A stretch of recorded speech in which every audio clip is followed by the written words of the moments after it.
Assalamualaikum warahmatullahi wabarakatuh. Hai semuanya, channel Mak Rumahan datang lagi.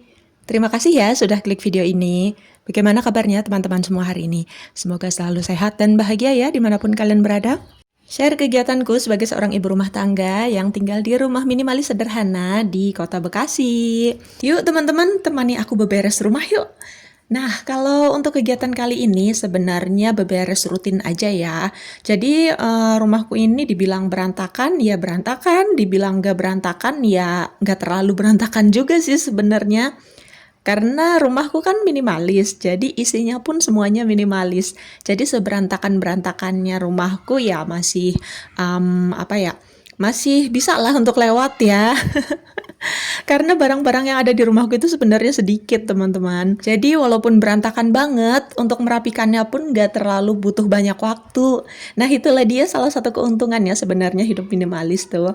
Tapi ya memang kadang-kadang nggak tergoda juga ya. Kepengen rumah yang cantik, yang estetik, yang banyak barang, yang serba lengkap. Tapi keinginan-keinginan itu masih cukup bisa aku redam dan masih kayaknya udah enjoy aja hidup seperti ini gitu, teman-teman.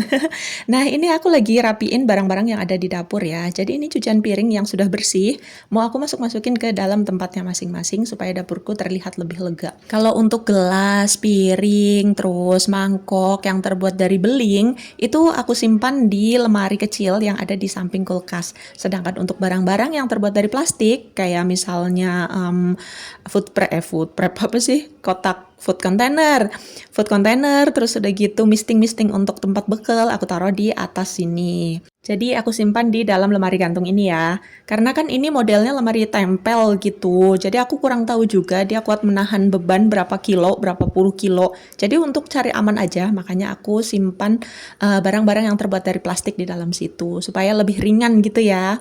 Nah, sedangkan untuk perpancian, jadi ada kayak teflon, terus panci-panci, kuali, itu aku taruh di bawah meja kompor ini. Jadi aku satukan di situ supaya lebih gampang ngambilnya juga. Nah, spesial untuk kuali, ini perkualian yang kecil ya. Memang aku taruh di sini. Tapi karena hari ini gasku itu habis dan aku lagi pesen ke Pak Ade gas, Pak Ade galon. Jadi aku mau keluarin dulu gasnya. Terus udah gitu, kuali yang kecil tadi kan masih ada di atas kompor ya. Belum aku masukin ke sini dulu. Nanti aja sekalian. Mudah-mudahan aku nggak lupa ya. Oke, sebelum kita keluarkan tabung gasnya, ini aku mau ambil karetnya dulu. Karena aku sering banget mengalami kesusahan gasnya tuh bocor pada saat mau dipasang regulatornya. Jadi akhirnya aku akalin setiap kali beli gas seperti ini, karetnya itu aku copot, aku lepasin ya. Jadi kalau udah cocok sama satu karet itu bakalan aku simpan. Jadi untuk cadangan gitu teman-teman. Takutnya nanti gas yang baru susah dipasang. Nah, aku ganti pakai karet yang lama deh. Oke, sekarang aku sudah mengeluarkan galon dan juga gas. Jadi ini kebetulan galonku juga 01. Jadi aku taruh di teras seperti itu. Aku juga sudah WA Pak Ade galonnya. Nanti kalau misalnya Pak Ade galonnya datang itu sudah langsung ditukar gitu, teman-teman. Oke, kita ke kegiatan selanjutnya ya. Di sini aku mau ngisi air dulu untuk cadangan air dingin karena akhir-akhir ini aku lagi perlu banget air dingin untuk keperluan Pak suami. Oke, teman-teman, kita lanjut lagi. Nah, kayak gini ya. Jadi ini adalah kondisi ruang tamu aku, mejanya teman-teman bisa lihat ya. Ini tuh super berantakan menurut aku. Karena di sini ada banyak banget barang-barang itu dari mainan-mainan anak-anak. Terus udah gitu ada gelas-gelas juga. Pokoknya nggak tahu kenapa kalau kita habis pergi dari luar atau mungkin kita lagi nonton TV di rumah gitu ya. Pokoknya kita berkegiatan di rumah ya. Mau menaruh sesuatu itu enak banget naruhnya di meja ini. Jadi kalaupun sudah dirapikan tetap saja nggak bertahan lama teman-teman. Tapi ya aku bersyukur juga sih karena alhamdulillahnya aku kan menerapkan hidup minimalis gitu ya. Jadi barang-barang yang di sini sebetulnya adalah hampir 90 berapa ya? 98% mungkin semuanya itu terpakai. Jadi kalaupun berantakan ya itu semuanya bisa dirapihkan dengan cepat gitu teman-teman. Nah, untuk kamarku ini juga gitu ya. Pokoknya kalau kalian sudah sering nonton vlog aku, itu pasti tahu banget di rumahku itu sedikit banget barang. Dan ini salah satu Keuntungan menerapkan gaya hidup minimalis menurutku karena, untuk merapikan barang-barang yang berantakan di rumah itu memerlukan waktu yang cukup singkat.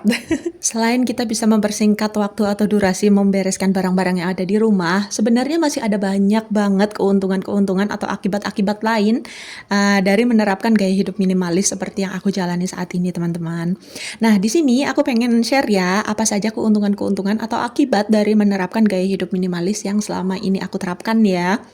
Yang pertama, akibat dari menerapkan gaya hidup minimalis yang paling terasa adalah kestabilan secara finansial, teman-teman. Sebelum menerapkan gaya hidup minimalis, sering banget menghadapi yang namanya boncos.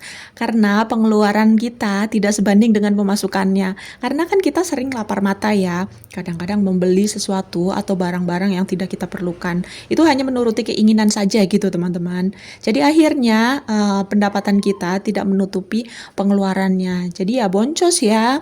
Karena pengeluaran kita lebih besar daripada pendapatan, sudah otomatis finansial kita itu udah nggak stabil lagi ya. Nah, setelah rutin menjalankan gaya hidup minimalis, semua itu perlahan-lahan berangsur-angsur membaik. Jadi finansial yang sering sekali boncos akhirnya mulai stabil karena memang pengeluaran itu kan bisa dikendalikan ya.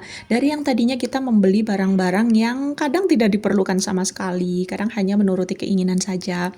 Akhirnya kita mulai mengurangi pengeluaran-pengeluaran itu. Kita mulai membagi-bagi pos-posnya masing-masing. Jadi pengeluaran kita bisa kita kendalikan dan akhirnya keuangan kita pun jadi stabil, finansial kita jadi sehat kembali.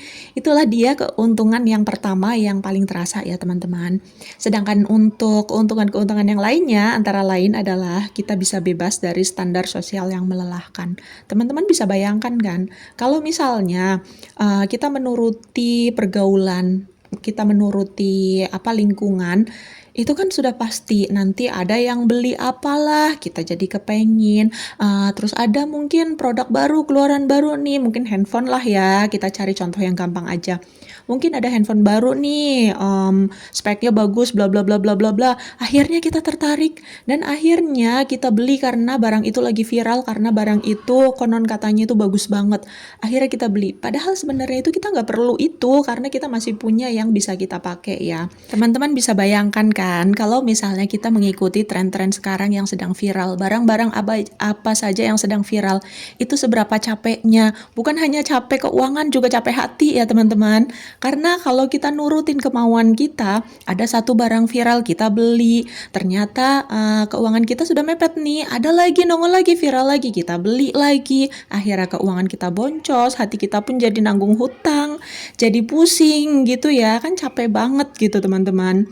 Nah, kalau kita menerapkan gaya hidup minimalis, itu kita nggak usah harus menanggung capek-capek seperti itu. Jadi kalaupun ada barang baru, selama kita masih punya barang yang sama, yang masih bisa kita gunakan, ngapain kita beli lagi, seperti itu. Jadi akhirnya kita hidupnya tuh tenang, enak gitu loh teman-teman. Nggak terpengaruh walaupun ada barang baru lah, produk baru lah, teman beli sesuatu lah, itu tidak terpikirkan gitu, lewat lah pokoknya ya. Nah, selanjutnya adalah menemukan kebahagiaan dengan cara sederhana. Ya, seperti yang tadi aku bilang ya. Sederhana banget untuk kita bahagia karena kita sudah tidak terpengaruh lagi dengan tren ataupun sesuatu yang sedang viral. Jadi kalaupun ada yang lagi viral ya kita cukup untuk melihat saja, setelah itu ya sudah gitu. Jadi untuk bikin kita bahagia tuh murah dan juga gampang. Gak harus membeli sesuatu yang mahal, gak harus membeli sesuatu yang wah. Tinggal kita menikmati apa yang ada di rumah. Nanti kalaupun seandainya teman-teman mampu ataupun kita mampu untuk membeli barang itu, uangnya itu bisa untuk kita simpan, bisa untuk kita tabung untuk keperluan kita yang lain. Jadi sederhana sekali ya hidup minimalis itu. Dan lagi untuk keuntungan atau akibat yang lain lagi adalah lebih sehat secara mental. Balik lagi seperti yang tadi aku ceritain ya teman-teman, kalau misalnya kita menuruti pergaulan, itu bukan hanya dompet kita yang boncos, bukan hanya finansial kita yang berantakan, tapi mental kita pun akan terganggu ya, karena kita pasti akan selalu berkeinginan yang lebih dan lebih terus. Tapi setelah kita menerapkan hidup minimalis itu, kita akan merasa cukup, selalu merasa happy dengan apa yang kita miliki. Sudah pasti mental kita pun jadi lebih sehat ya, lebih banyak bersyukur juga. Lalu, akibat atau keuntungan menerapkan gaya hidup minimalis yang terakhir adalah menghemat waktu dan juga energi. Kalau misalnya kita memiliki banyak sekali barang, kita menyimpan barang-barang yang sering tidak kita perlukan, itu sekalinya berantakan, kita capek juga untuk ngerapiinnya ya. Tapi kalau kita memiliki barang secukupnya saja, minim saja, begitu mereka berantakan, akan lebih singkat untuk merapikannya gitu teman-teman. Jadi sudah pasti menghemat waktu ya, dan juga menghemat tenaga kita gitu. Enak banget kan ya? Jadi itulah tadi beberapa akibat menerapkan gaya hidup minimalis yang sudah aku rangkum dari pengalaman-pengalaman yang sudah aku jalani selama ini ya teman-teman. Dan di sini aku tegaskan lagi bahwa aku tidak ada maksud untuk menggurui atau apapun itu ya teman-teman, ataupun sok pinter ya. Karena aku hanya ingin berbagi pengalaman dan aku sudah merasakan sendiri akibatnya, aku sudah merasakan sendiri manfaatnya. Jadi aku ingin berbagi ke teman-teman, barangkali ada teman-teman yang belum mencoba menerapkan gaya hidup minimalis seperti ini, atau teman-teman yang ingin mencoba menerapkan gaya hidup minimalis. Itu tadi beberapa akibat atau beberapa manfaat dari hidup minimalis yang selama ini aku jalani ya. Dan gaya hidup seperti apapun yang kita pilih, semuanya pasti memerlukan proses ya. Jadi aku nggak akan bilang hidup minimalis itu mudah gitu, enggak. Tapi semuanya perlu proses perlahan-lahan, setelah itu nanti baru kita bisa merasakan manfaatnya sendiri. Baiklah teman-teman, tidak terasa ya, ternyata video ini sudah mau berakhir. Jadi sampai di sini dulu ya video kita kali ini. Mohon maaf apabila ada banyak salah kata atau mungkin penyampaian yang kurang berkenan di hati teman-teman semua. Jadi di sini aku hanya ingin berbagi, barangkali ini akan bermanfaat untuk teman-teman yang membutuhkan. Aku juga mau mengucapkan terima kasih banyak untuk teman-teman semua yang sudah menonton video aku sampai detik ini, yang sudah selalu support channel aku, dan semoga kita semua sehat selalu dimanapun kita berada. Semoga teman-teman semua diberikan limpahan rezeki oleh Allah Subhanahu wa Ta'ala. Terima kasih banyak. See you next video. Bye bye. Assalamualaikum warahmatullahi wabarakatuh.